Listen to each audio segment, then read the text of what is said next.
Blog Talk Radio.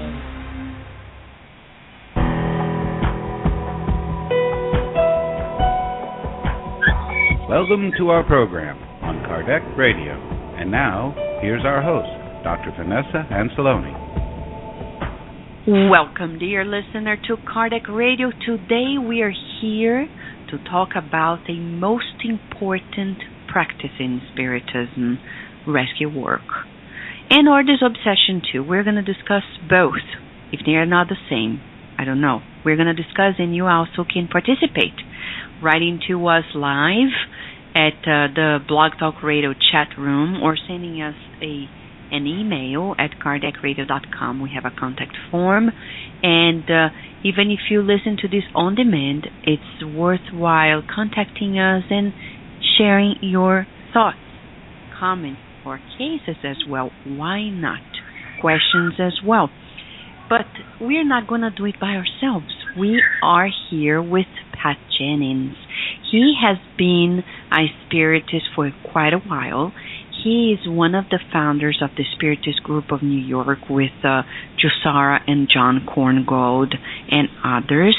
And he is located in Tampa, Florida, working with the Tampa Spiritist Center, Andre Lewis.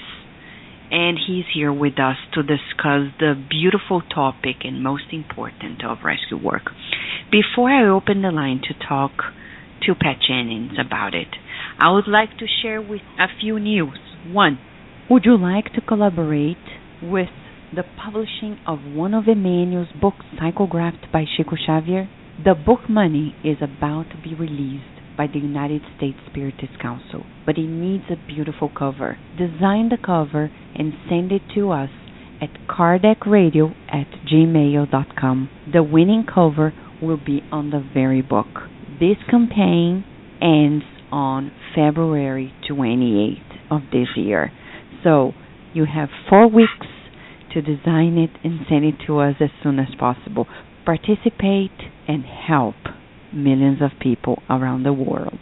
A second announcement is this coming May 2nd, the United States Spiritist Council is organizing the 8th U.S. Spiritist Symposium. You can get a hold of the whole program and also register for it at www.spiritistsymposium.org.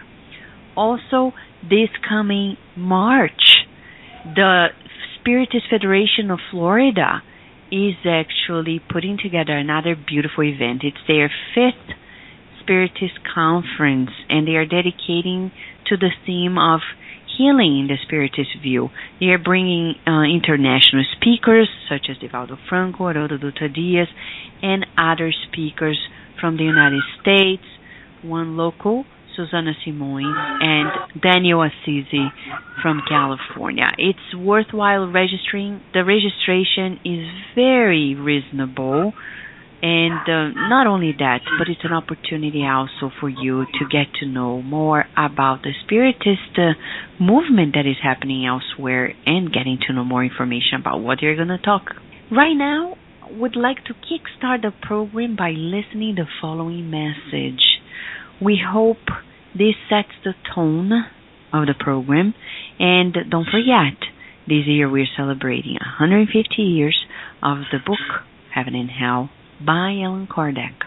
A book that is yet to be spread out in the English-speaking language, let's say this way, and studied as well. The second part of the book is also fascinating, and its cases bring to us new understanding about life here in the beyond and back again here when we reincarnate. We are going to stream today at the end of the program one case from the book so you can have a feeling about it and how it's also fun in the sense, getting to know about things in life. It is fun. It's good fun. And at the same time, it's very serious because it tells us that the laws of life shall be observed, shall be watched, and then as we move forward in our lives, we'll be much, much happier when we comply with the laws of life. After the break, Pat Jennings here with us to share much that you are also looking forward to hear about.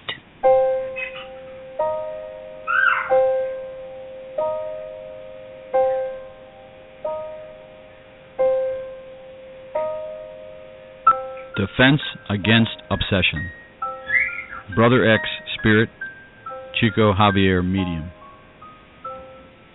It hurt to see Brother Mauricio Tessi prostrated in acute rheumatoid arthritis. He prayed, suffered, hoped. Pain spread itself from his swollen knee to the whole body. We accompanied his discarnated mother, Mrs. Etelvina, who was a dedicated friend of ours while on earth. We shared the prayer while the team of spiritual nurses acted with spiritual healing resources from our plan of action. Ending the aiding task, my old friend stood up and respectfully asked to the head of the team, "My dear friend, can I, in the mother's position, know why so much delay for the final recovery of my son?" The questioned individual simply replied, "Undoubtedly." Here is the record of his reactions in the most recent days. And with the accuracy of a technician in his own expertise, he drew from his briefcase a small sheet of paper on which we could immediately read the following instructions, simple and expressive, which were happening on the very day of our presence in the humble room. Mauricio Tessi, 36 years, incarnated. Nature of disease, providential. Phase, experimental. Individual merit due to service to the community until the first symptoms of the disease. None. Reason for being ill, defense against obsession and madness. Help to be given, help Mauricio with the magnetic passes, but only for physical subsistence and controlled relief until positive spiritual betterment. History. Mauricio's friends and benefactors living on higher spheres vouch for his present reincarnation. They also observe Mauricio's tendency to completely spoil the given opportunity. Worried about it, they had requested that he remain ill, according to previous lives' debts expressed in his perispirit. They took such action to prevent Mauricio from associating with unhappy entities related to his previous lives. Such entities were, for the longest time, connected to vampirization and criminality, to whom Mauricio was little by little getting accommodated.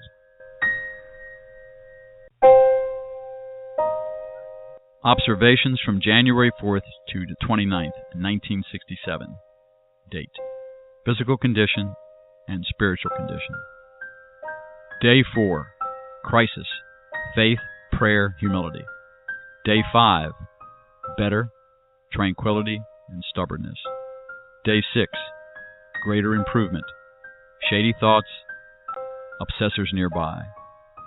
Day 7. Crisis. Obedience, resignation, kindness. Day 8. Acute crisis. Moral elevation, prayer. Day 9. Acute crisis. Noble promises of outreach service, mental elevation. Day 10. Better. Good mood, rebelliousness. Day 11. Great improvement. Intolerance, less dignified ideas. Attracted obsessors. Day 12. Great improvement. Imbalance. Obsessors in his bedroom. Day 13. Crisis. Serenity. Day 14. Aggravated crisis. Superior emotions. Day 15. Acute crisis. Moving faith. Compassion. Generosity. Day 16. Improvement. Calmness. Irritation. Day 17. Great improvement. Unmentionable thoughts. Upcoming obsessors. Day 18. Great improvement. Obsessors dominating. Mauricio. Day 19. Crisis. Repelled obsessors. Day 20. Acute crisis. Trust in God. Day 21. Acute crisis. Plans of doing charity work. Promises of sanctifying work. Day 22. Improvement. Boredom. Bitterness. Day 23. Great improvement. Pitiable ideas. Interested obsessors interested. Day 24. Great improvement. obsessors by his aura, inner chaos. Day 25, crisis, gentleness, confidence. Day 26, acute crisis, affability, benevolence. Day 27, acute crisis, sweetness, lucidity, compassion towards others. Day 28, acute crisis, beautiful inner transformation, rays of light, moments of prayer.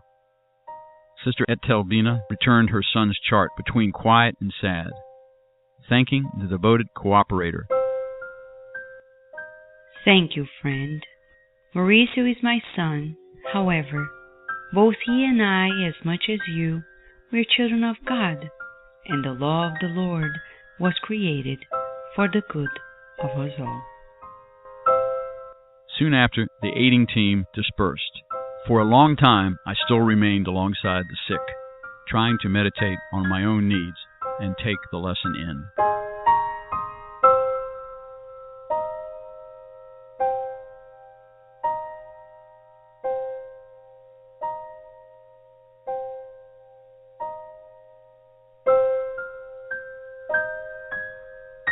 We will return to our program after these messages. Want to learn more about the ins and outs of mediumship? The book, In the Realms of Mediumship, by the spirit doctor André Louise, through the medium Chico Xavier, analyzes the various aspects of mediumistic communication and mediumship. He also praises the efforts of mediums who are faithful to the spiritual mandate they received before they reincarnated, warning them about the risks of badly practiced exchanges between the two worlds. Buy your copy today at www.ediceiofamerica.com. The Spiritist Magazine is a trimestral digital periodical that publishes the latest news on the Spiritist thought and the movement in the USA and worldwide at www.spiritistmagazine.com. Spread the word. Kardec Radio, to learn more about Spiritism. Study Spiritism online at eSpiritism. eSpiritism is an online tool to promote the study and practice of Spiritism while contributing to the preparation of Spiritist practitioners. For full access to courses, go to www.e-spiritism.org.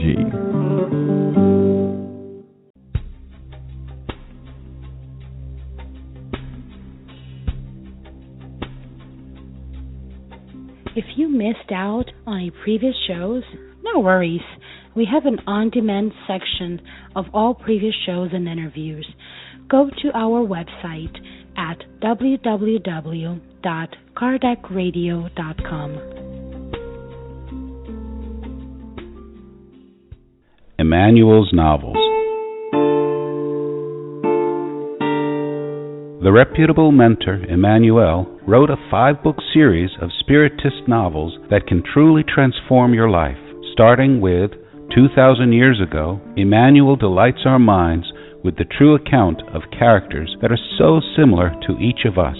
Discover yourself in Emmanuel's novels and live better. Buy your copy today at www.ediceiofamerica.com.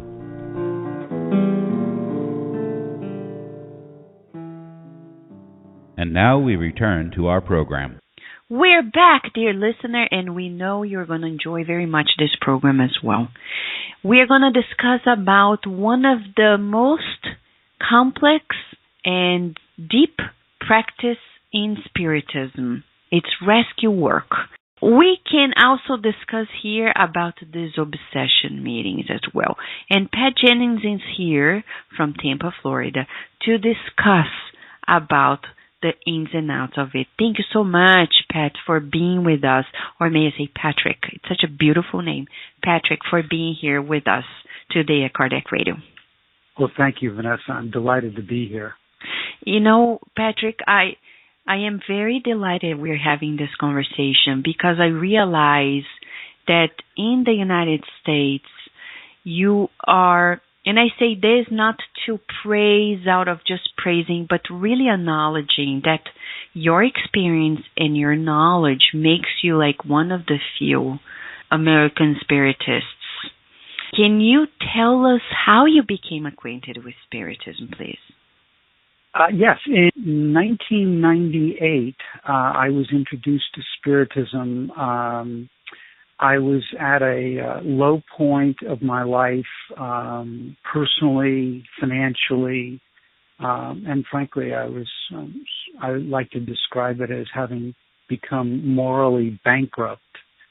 And I was, at the time, married to a Brazilian woman, and she introduced me to Spiritism while we were living in New York City.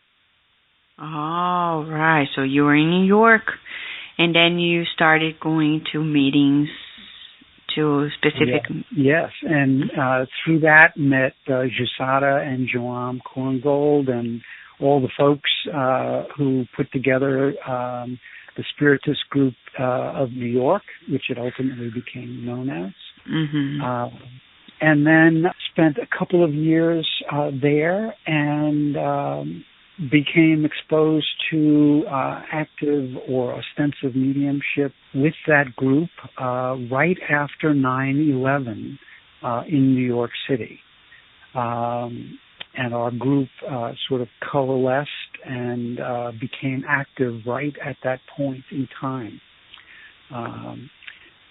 Sadly, we personally elected to leave New York City about 6 months later, in the beginning of 2002, and relocated to Florida, and have been here ever since, and have been associated with the Tampa Spiritist Society, Andre Luis, for a number of years now, and we have a mediumship program, a very active mediumship program ongoing there now. We have 2 study groups, and we have a rescue disobsession team as well. So we have 3 programs ongoing at the center now. Okay, I see. And, Pat, I know you've also worked and probably still do work in collaboration with Jusara Korngold in several book translations, right? I have done some work with Jusara. I did work with Janet Duncan and in London, and I had the privilege of helping her to edit The Gospel According to Spiritism in 2006. Okay. And it's not an easy work at all. I mean, translating and revising translation. Do you understand Portuguese? I do not. So fortunately, working with Janet, who speaks Portuguese and French, just like Jusara, the only thing that I really did was cleaned up the English grammar for the translation. I really didn't do... So I was just doing the editing portion. Okay. Well, just the editing. I did the easy work. Oh, yeah. Yeah, but it's a lot of work, and we really appreciate what you've done because it has helped many people too. And when we talk about being a spiritist is one thing. Another thing is to really engage in, helping and coordinating meetings and translating or revising, becoming as active as you are. What actually made you do this transition from, I would say kindly, when people ask, I don't mean, any bad saying passive spiritist, but just for the moment here, like being a passive spiritist or an active spiritist. I know it doesn't exist. We're just figuratively saying it for the purpose of the program here. What made you transition into being so active in spiritism? That's an interesting question that I have not ever really addressed before. I think it would be best if I just describe my initial experience with Spiritism. After meeting some very evolved people who had been involved in the program, and I went to Barnes & Noble bookstore, and at the time, there literally were only 1 or 2 books translated into English, and one of them was, at the time, was the Spirits book. And I literally read all 1,019 questions over a weekend. Wow. And I never looked back. It made absolute perfect sense to me. And then I guess with all of the assistance that I've received and all of the blessings that I've received in terms of direction for my own life, it just was a very natural thing. I've never given any thought to it. And because I guess I am an American, and Spiritism resonated so deeply with me that it just was such a natural thing to be involved with helping to launch English-speaking programs at Spiritist centers. I see. Wow. That's and very now, 14 years, 15, 16 years later, gosh, I don't know, what do we have?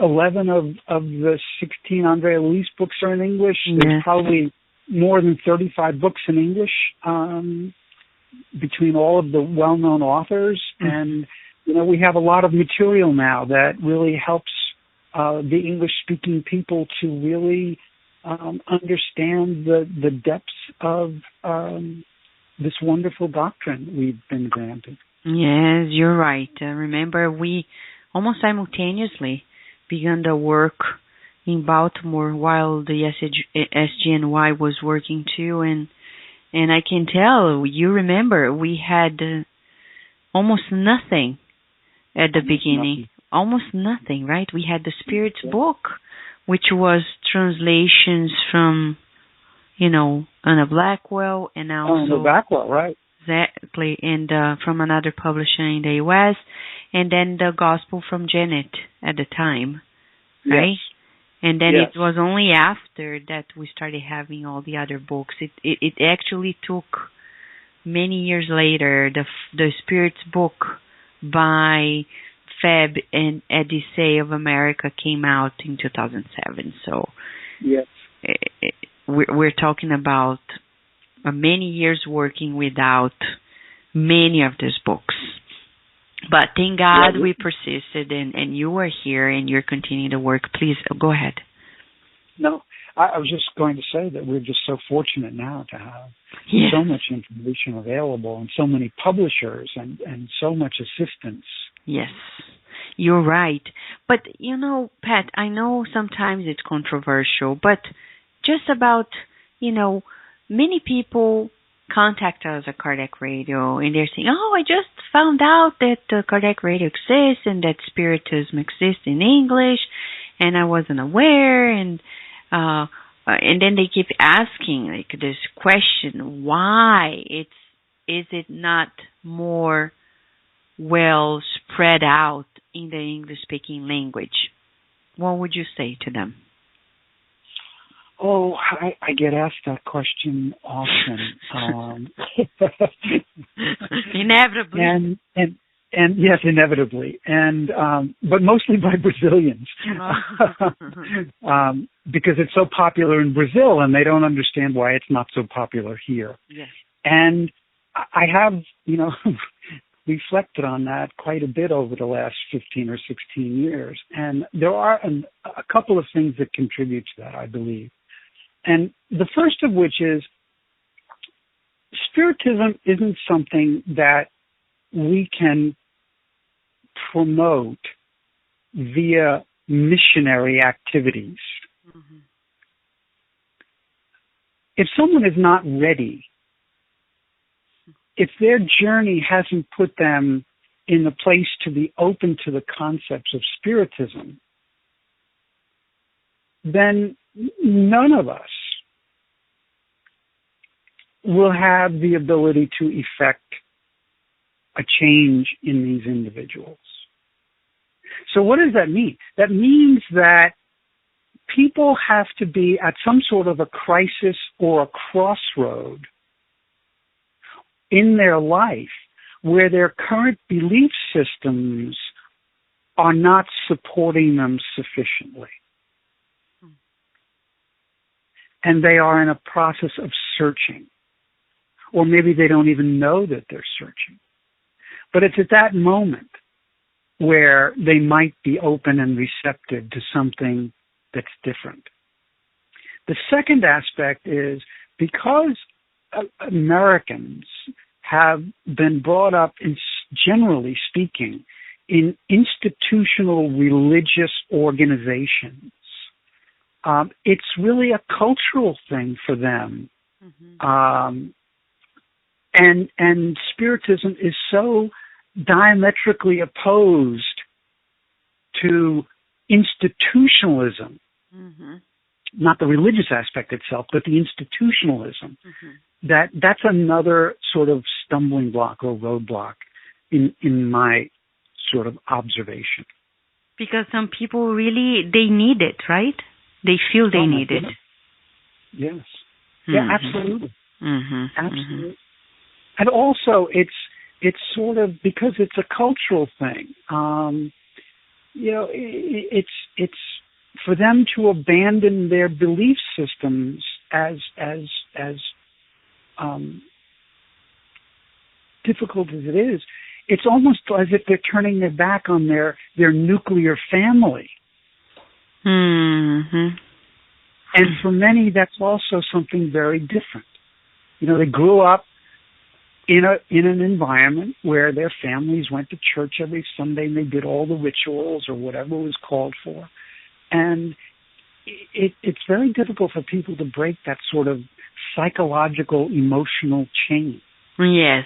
It's so interesting you're saying this, because I'll never forget at the Spiritist Society of Virginia, one of the participants brought his girlfriend, who was from Russia, and she was an Orthodox Catholic individual. And later she told him, I liked it, but it didn't feel like a church because there was nothing in the environment with, goldish ornaments. It felt so simple. It felt like, the person who is giving a lecture is dressed up well, but it doesn't look like a religious person. So it doesn't feel religious that much. So she said it feels spiritual, but not religious. So in her case, she needed that, what exactly you said, like the institutionalization of her religiousness, so she could feel safe and secure, etc. So we, as you said, we cannot enforce. It's not an external movement. It's an inner thing, right? It's an inner search. Yes. Exactly. So we're going to give a short break, Pat, and when we come back, we're going to immerse ourselves into the teachings of Spiritism, specifically about the practice of mediumship and rescue work. We will return to our program after these messages.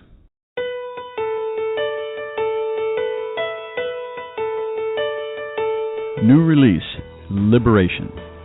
In this compelling narrative, Andre Luiz emphasizes the work of high-order spirits in the effort to convert the spirit Gregorio to the good, an effort that culminates with the unforgettable re-encounter with his mother, herself a highly evolved spirit, wherein he surrenders to the irresistible call of love. The book also contains information on how unhappy spirits act as they try to involve incarnates in their wiles. The spirit author tells of the intercession of high-order spirits on behalf of human beings, demonstrating the divine compassion that grants to all the blessed opportunity to free themselves by means of study, labor, and persevering service in the practice of the good. Buy your copy today at www.ediceiofamerica.com.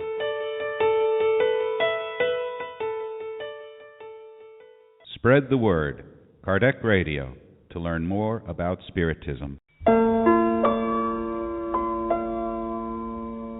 Want Spiritist books for your children? At Edicei of America, you will find a collection of them. From the best-selling book, Our Father, in which the Spirit Mei Mei through Chico Xavier brought countless poems, stories and folk tales based on the Lord's Prayer, to the beautiful and educational collection by the author Adelson Sales on Back to School and many others. Buy your copy today at www.eddiesaveamerica.com. Nourish Your Soul with Kardec Radio. If you missed out on previous shows, no worries. We have an on-demand sections of all previous shows and interviews. Go to our website, www.kardecradio.com. Nourish Your Soul with Kardec Radio.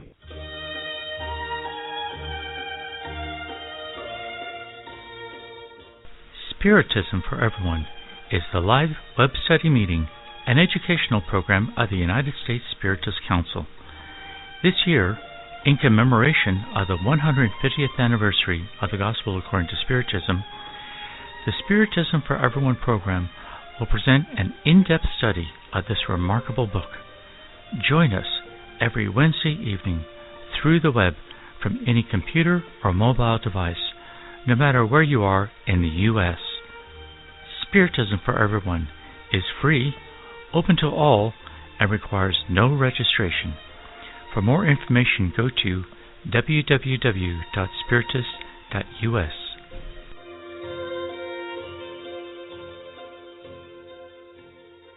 And now we return to our program. All right, dear listener, it's very interesting. You may by now writing your questions and comments, and we'll get back to you as soon as possible. This program is pre-recorded, but, we will be able to address your questions and comments as soon as we have the live line open. Now, we want to ask here, what can we do with mediumship in Spiritism? Is it simply about communicating with spirits, or is there something else more deeply engaged into this relationship? Well, to discuss this, we have here Patrick Jennings, who has been a spiritist for more than a decade, and he has been helping in translations of books and also coordinating meetings in Spiritism. He used to be in New York, and now he is in Tampa, Florida. By the way, if you want to visit the center, they have meetings in Portuguese and in English, several different meetings. You can contact them. Just go to their website. It's the Tampa Spiritist Center, André Luiz. And I need the website. Pat, would you mind giving the website to the listeners, please, Pat? Yes, Tampa Spiritist Society.org, O-R-G. Okay, great. So, Pat, these are some of the questions that people ask. Like, many people think that mediumship is only about communicating with spirits, but in Spiritism, we get to know there is much more to that in the practice of mediumship. Can you elaborate on that for us, please? Yes, it's a good and complicated question. Where to begin? I think that for us to frame the question, the idea of communicating with spirits is simply one element or one aspect of mediumship in the context that Allan Kardec and the Spiritist doctrine has defined it. I think that the popular notion of mediumship is what we see or experience on television or in movies or in books. But because the Spiritist doctrine is about love and charity and the understanding of the plurality of existences and the need for successive incarnations. Mediumship for us takes on a completely different tone, because it does a couple of things. It helps us to understand the workings of the spirit realm, our true home. And we look at ourselves, the medium, as simply the go-between between the incarnate and the discarnate spirits. And I think for most of the people that I have had the privilege to study with and to work with, the driving force is a desire to help, a desire to be charitable and to assist suffering spirits.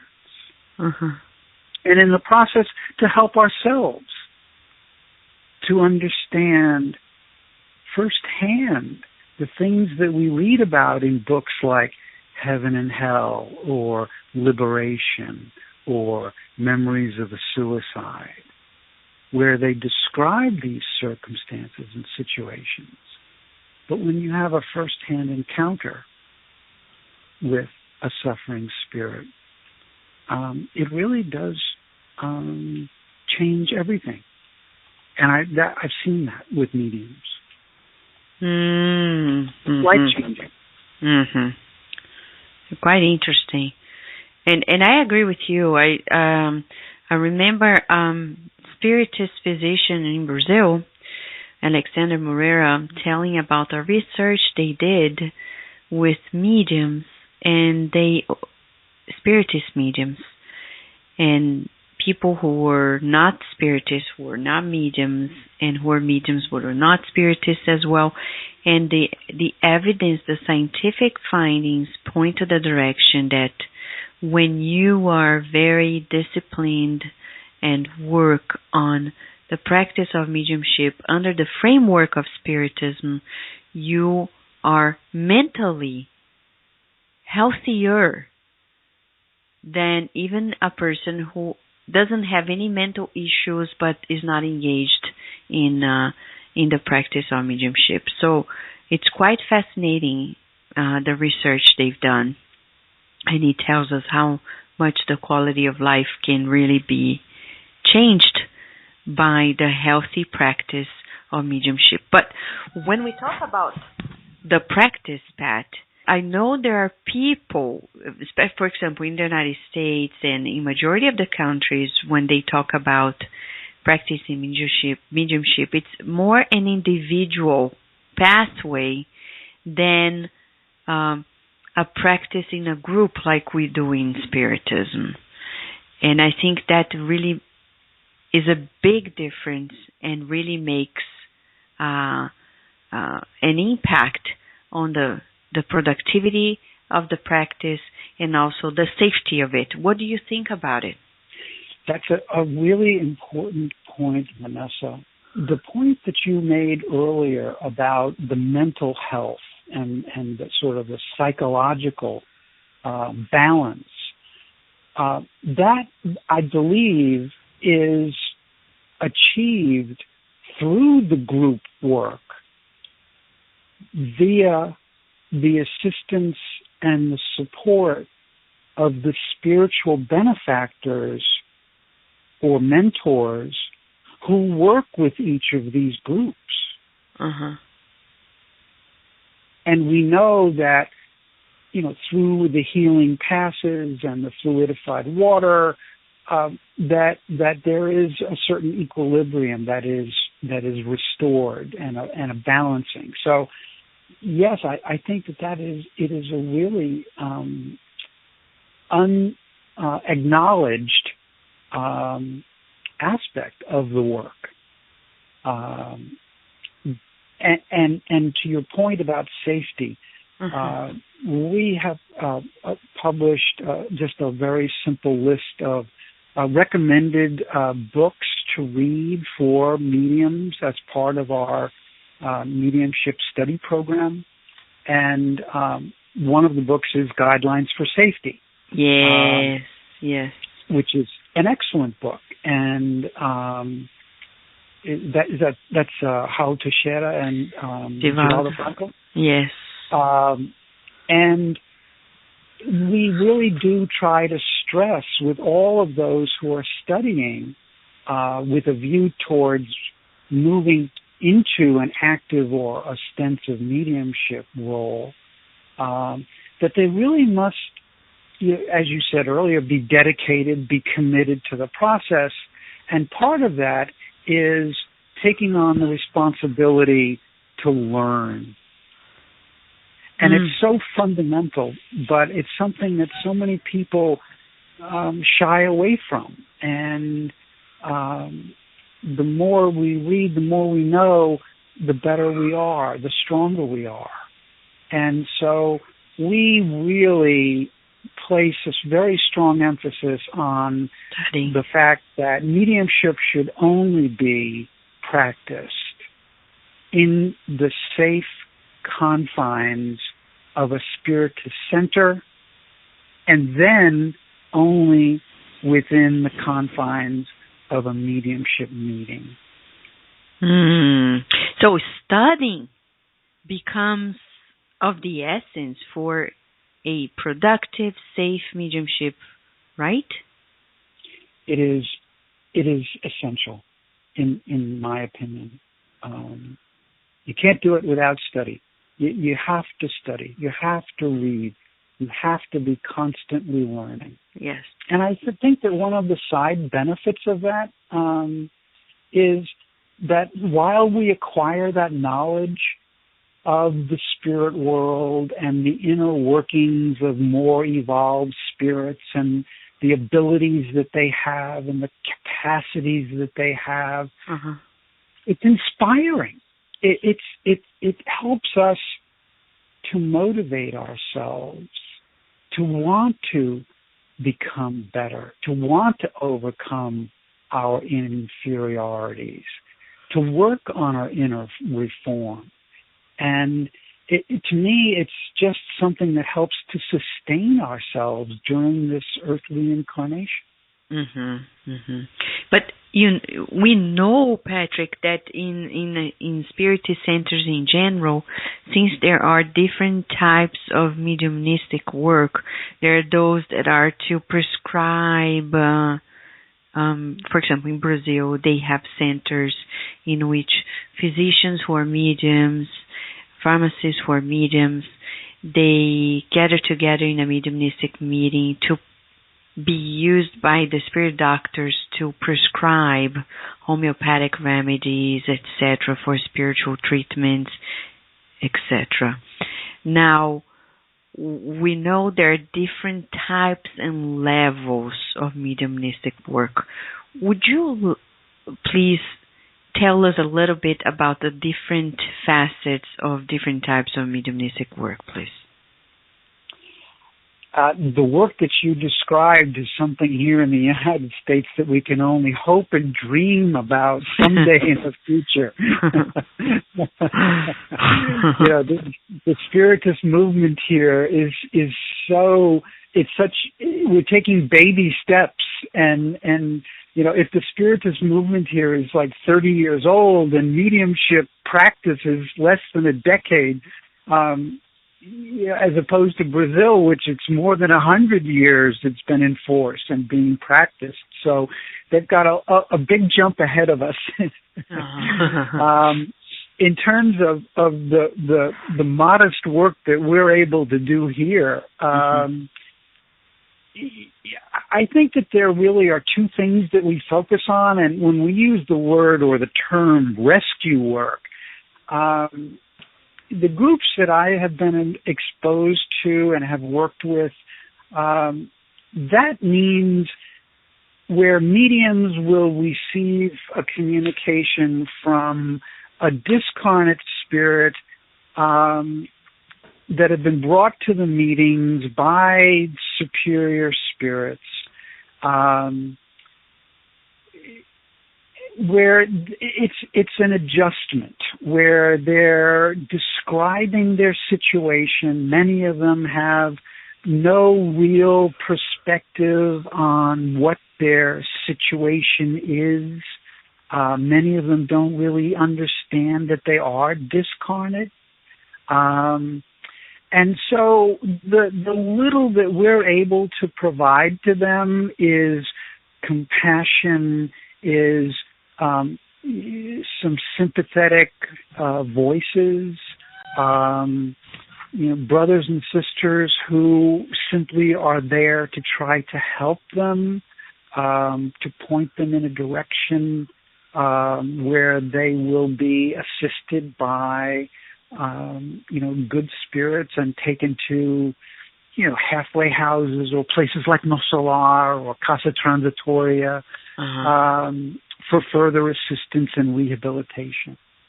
So that's the bulk of the work that I have been exposed to.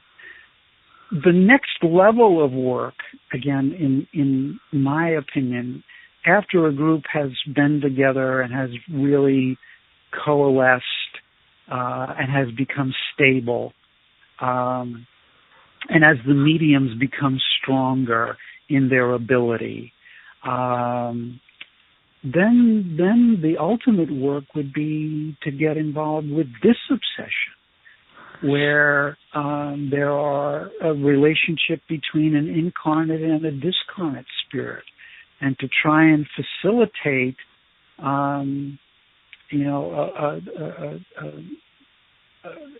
a loving exchange where the discarnate spirit might be able to release some of the vengeance and the retribution that they harbor towards the incarnate spirit, and to help them to regenerate. But that's not work that personally that I have been involved with or exposed to yet. I see. Pat, we're going to give one last break.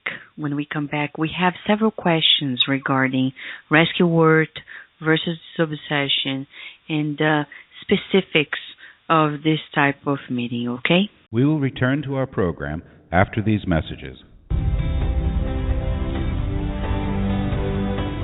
Books of Andre Luis.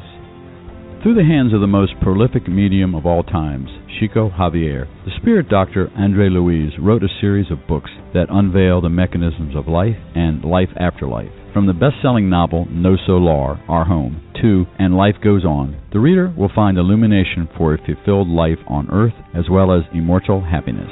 Check the many titles available at the international distributor, EDI CEI of America. Their website is www.ediceiofamerica.com.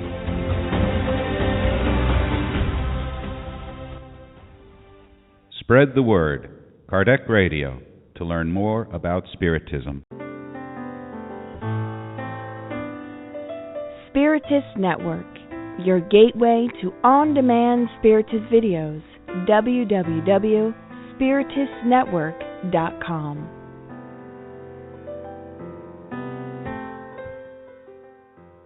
Nourish your soul with Kardec Radio.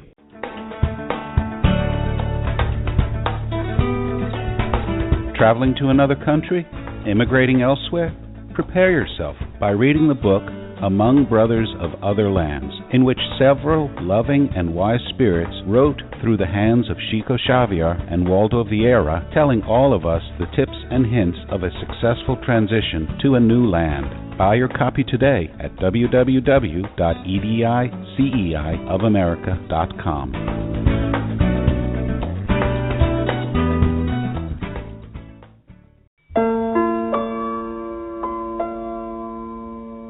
Do you want Spiritist books for your children? At Edicei of America, you'll find a collection of them, from the best-selling book Our Father, in which the Spirit Mei Mei, through Chico Xavier, brought countless poems, stories, and folk tales based on the Lord's Prayer, to the beautiful and educational collection by the author Edailson Salles on Back to School and many others. Buy your copy today at www.adesseofamerica.com.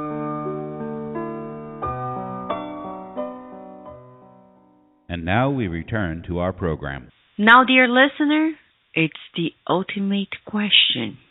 Pat Jennings is here with us, and he has been working extensively in different areas of the Spiritist movement in the United States, specifically on the English-speaking language, helping even with book translations.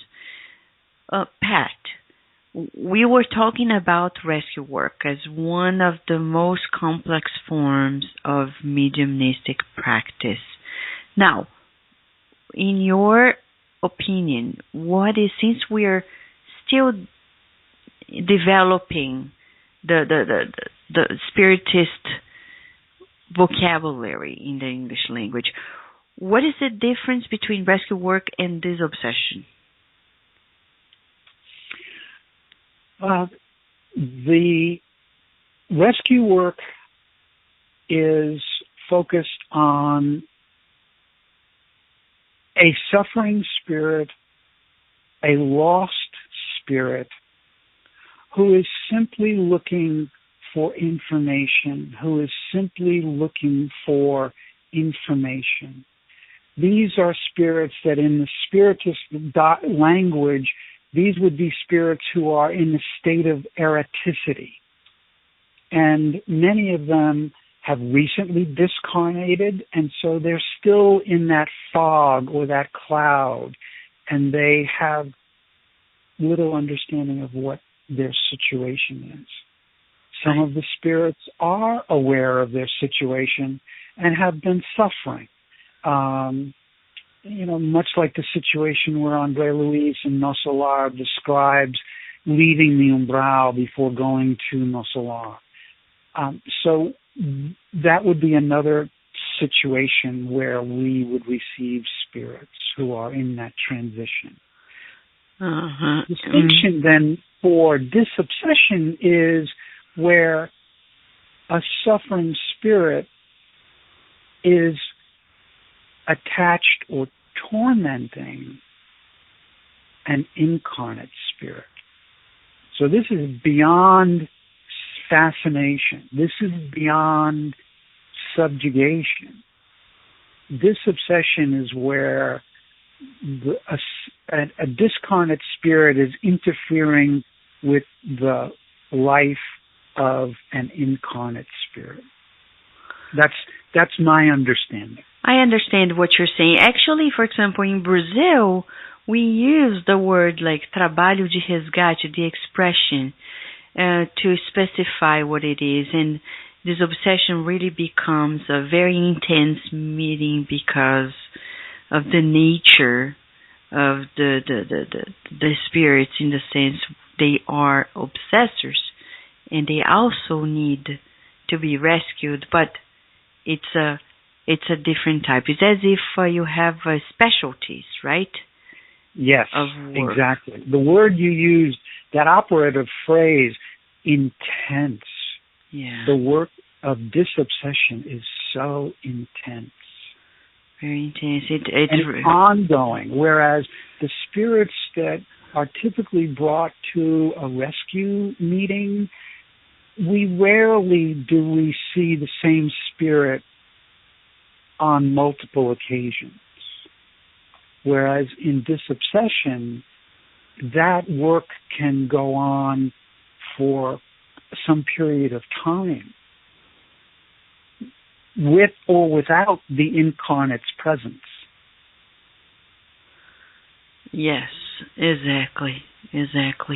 And what are the main requirements for people to participate in a rescue work meeting? Well, it's interesting you bring that up, because we've just finalized something that we've called our guidelines at the center, and we've just published them literally within the last 10 days.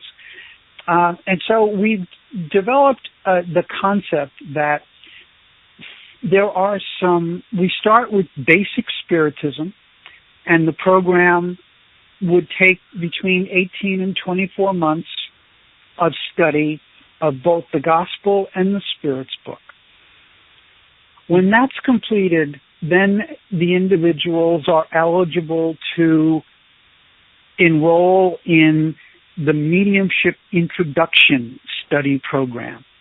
And that consists of a PowerPoint presentation and a workbook that I believe it's on the United States Spiritist Council's website for download.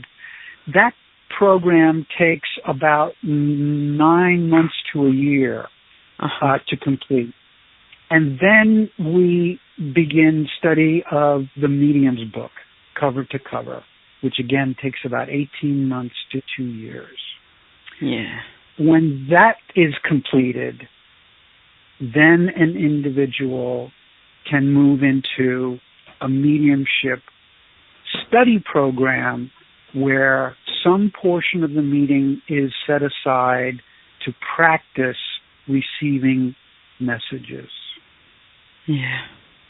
Yeah. And then finally, the individuals, if they're displaying mediumship ability or a serious interest in working for the doctrine, then they might be invited to join the actual ostensive mediumship or the rescue work. Mm-hmm.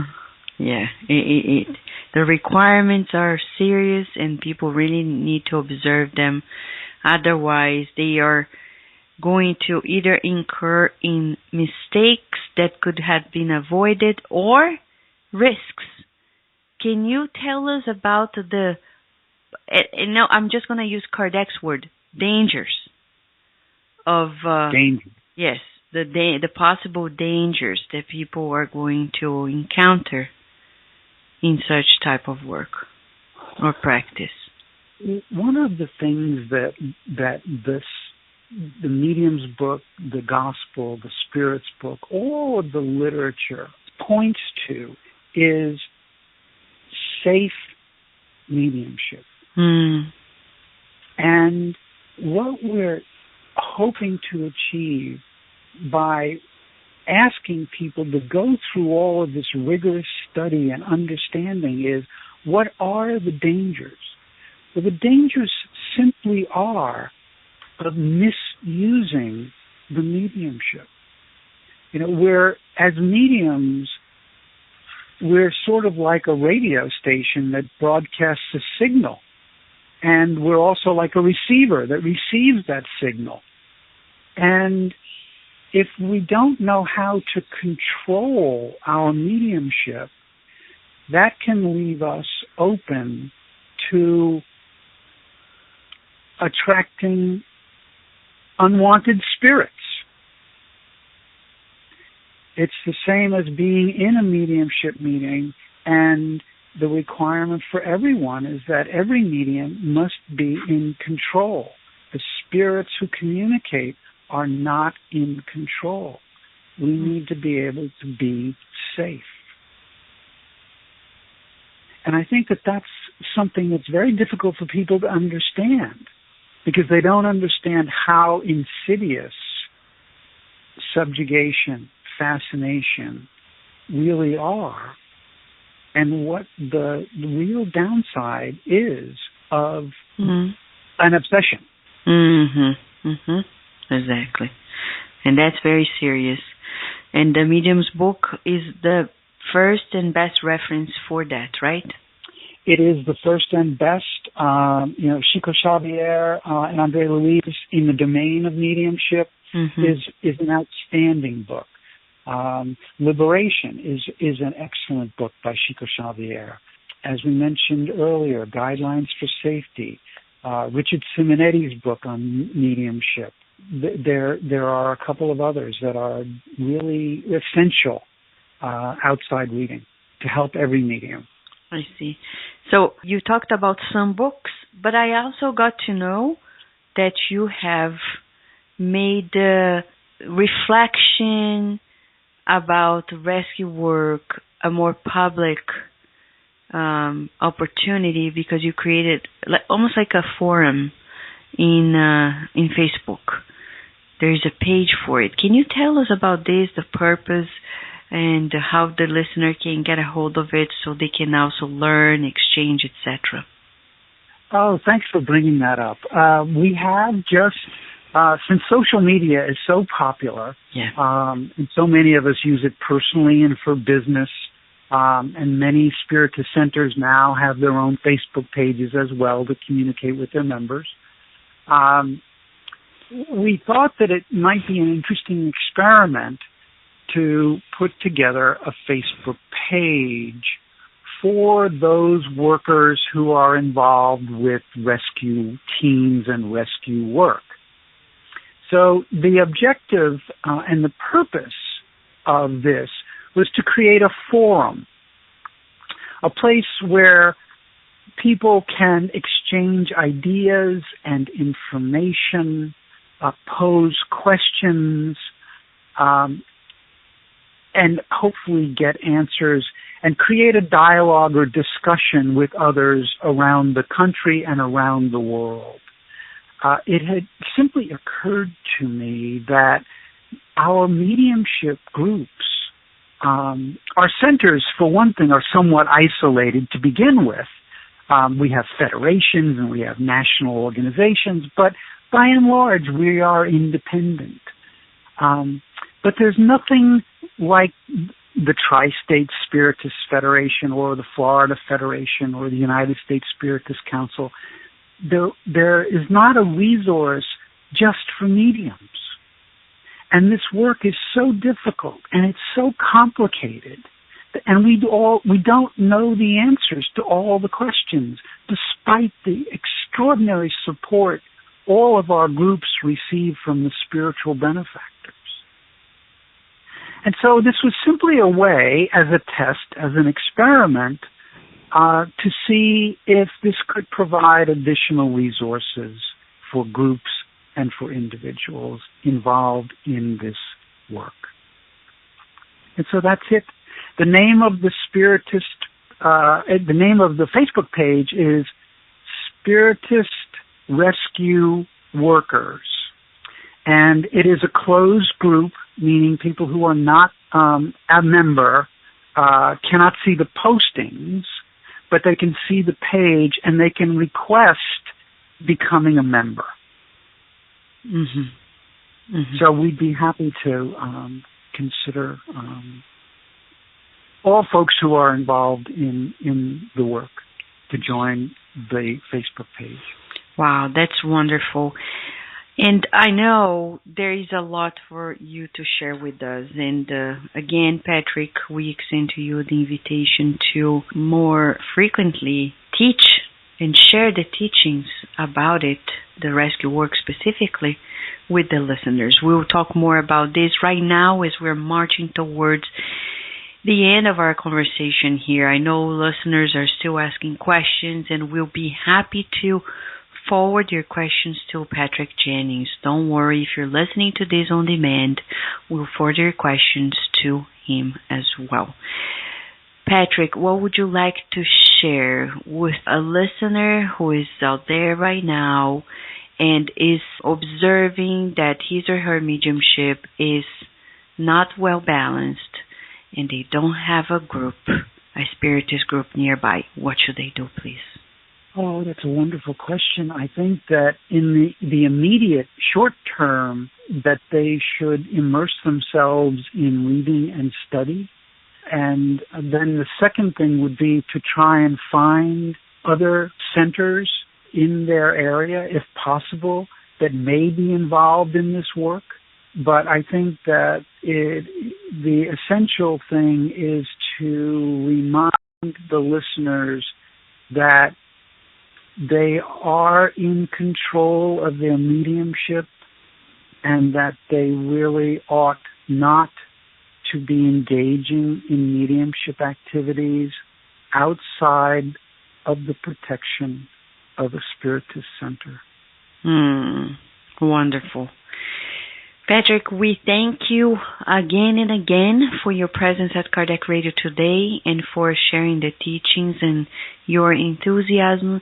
We are very grateful for the work you have been doing. Thank you, Patrick. Vanessa, thank you for this blessed opportunity. I am so grateful to you. Thank you for listening to Kardec Radio, broadcasting live every Saturday morning at 11 a.m. Eastern Standard Time. Email us and share your comments at www.kardecradio.com. Until next time, we wish you many blessings.